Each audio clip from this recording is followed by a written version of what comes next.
السلام عليكم ورحمة الله وبركاته وادي سلام الصومالية. السلام عليكم ورحمة الله وبركاته. شو بيسكنه ورما هو ذينا أفهيك مع وسليدك إن شاء الله سروا.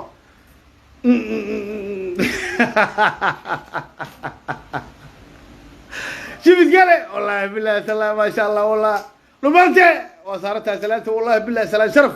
إلهي يقول والله بالله تالله لما كي أنت صار له توجي ولا لا يا دولة كودي دنيا والأمة كسر بنت نقطة dadka dawladda ku diiday dadkii dhinac ka raaca ya wallahi billahi talla wala calanta wallahi hadda waxayba keeneen bo madaxweynaha booca hebelowgii waxay yireen warniyahu anaga calanka buluuga noo calane xasan sheekh noo madax yaa ka keenay dhulmaanta ka keenay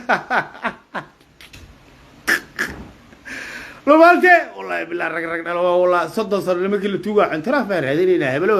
waxay yireen Soomaalida saxda anaga waa yireen anaga Soomaalida saxda والله بالله